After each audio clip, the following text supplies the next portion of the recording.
श्री स्वामी समर्थ मैत्रिणींनो, लोणी केलं मग थालपीठ तर हवंच की. सध्या हिवाळ्याचे दिवस आहेत तर सकाळी सकाळी गरम गरम खाण्याचं क्रेविंगही होतंच.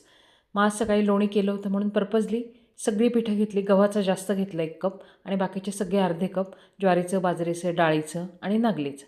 त्याच्यामध्ये लाल तिखट, ओवा, तीळ, हळद, धणे जिऱ्याची पूड, लसूण आणि यात सध्या कोथिंबीरही भरपूर येते तर भरपूर अशी कोथिंबीर घेतली. छान असं सगळं मिक्स करून घेतलं. थोडंसं ताक केलेलं होतं ते ताक पण टाकलं मी त्याच्यामध्ये, कारण ताकाने खुसखुशीत येतं हे दशमी आपली थालपीठ छान.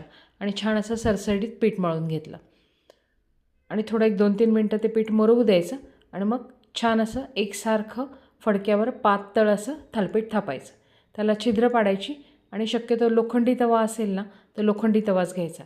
लोखंडी तव्यावर थालपीठ खूप खरपूस होतं आणि चवीला पण छान लागतं. आणि लोखंड हे स्वयंपाकामध्ये वापरणं खूप चांगलं असतं. तर तेल घालून एका बाजूने झाकण ठेवून शिजवलं, मग उलटं करून घेतलं आणि पुन्हा थोडंसं तेल घालून दोघी बाजूने खरपूस असं छान शेकून घेतलं. तर बघा कसे छान असे पदर सुटलेत त्या थालपीठाला. कारण का तर सगळी पिठं असतात ना त्याच्यामुळे तो खरपूसपणा येतो.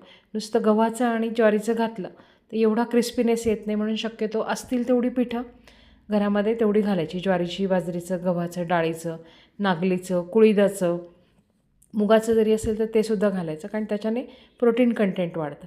तर छान असं दोघी बाजूने खरपूस शेकून घेतलं आणि लोखंडी तव्यावर ते ऑलरेडी भाजलं जातंच. तिळीमुळे एक वेगळी छान चव लागते. हिवाळ्याचे दिवस आहे तर तीळ घालून खायला पाहिजे. मग त्याच्यावर छान लोणी टाकलं आणि खाल्लं. एन्जॉय. घरचं खा आणि मस्त राहा.